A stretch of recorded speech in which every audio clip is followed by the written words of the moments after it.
I'm Forrest Fisher. I'm the current president of the Mifflin County Historical Society.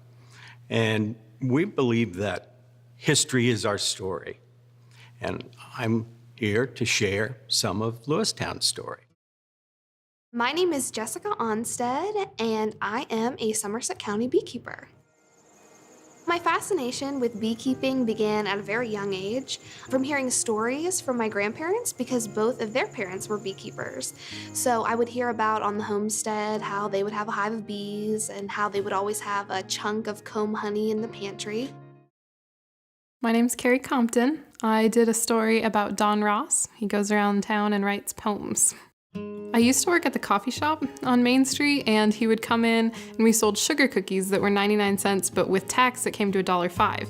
And he would tell me poems, and on the days that he had poems, I'd give him his nickel off so that he only had to remember to bring $1. My husband and I opened the Compton's Mom and Pop Shop on Main Street, and now he comes in and reads them to us and gets a soda most days. The chicken coop was already in decay. I was just going to help it on its way. Lumber was the main reason that Brookfield grew. The early lumbering was dependent on waterways. The way that they got the timber out of the area before the railroad came along was by water. And they would build rafts, lash them together, create bracket dams on the creeks, and then they'd blow up the bracket dam, and the water would flow down, and these rafters would go to Pittsburgh, where the lumber would be sold, and then walk home. Off to the movies we went, uptown to the Palace Theater. There was the matinee double feature. My mother had to go to town because it was canning season. My oldest sister, Julia, 15, was staying at home with my dad. When the water started coming, so my father grabbed my sister by the hand. They just made it across the bridge in time. And the flood water came up, rising all the time. We were in the theater, and the whistles were blowing. Then we heard everybody in the back yelling, "Flood, flood." I don't know about the other kids, but we followed my sister out and just took off and headed for home. Basically, it's a huge group of women who love sports, love to be active, and like roller skating. We get together and play games against a bunch of surrounding teams and beat up on each other and have fun doing it. The raw materials are brought in, broken down. You go back to the hot end. That's where the forming of the bottles is taking place.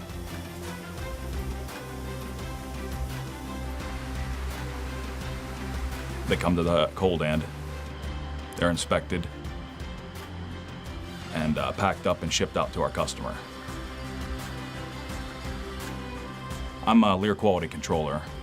I inspect the ware. I also work in the quality lab, test room, checking the capacities of the bottles and basically protecting quality for our customer. Right next door to us lived LaRue Knapp. Mr. Knapp looked like a skinny Colonel Sanders. He walked with a cane.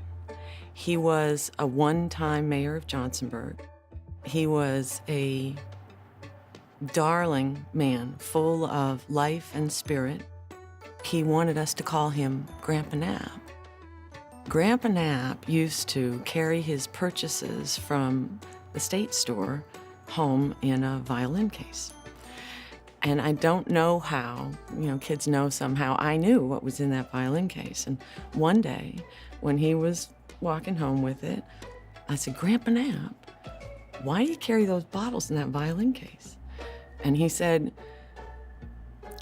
"Well, Megan, because I have to pass 2 churches on the way home." A lot of people in Aaronsburg were Germans.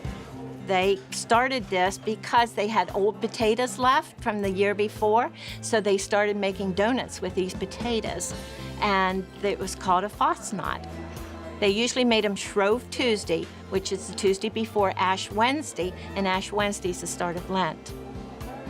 We get our ingredients donated. It's quite a process, and we make about 24 to 27 batches, which makes 4 dozen a batch. Then we make the whole donuts and the donut holes.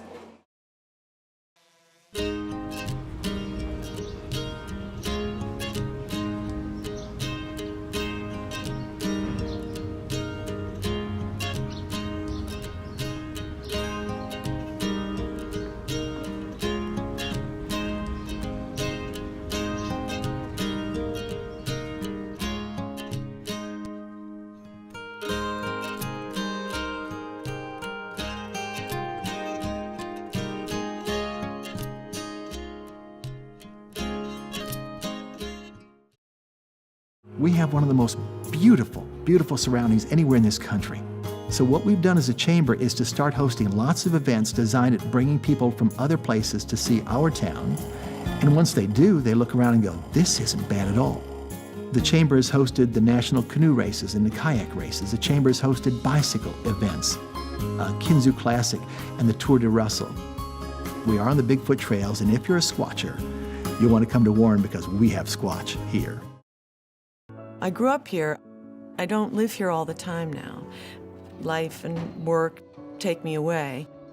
But I think I've learned as I've gotten older that sometimes you have to have distance before you can see something clearly. And I see what is so great about this town better now.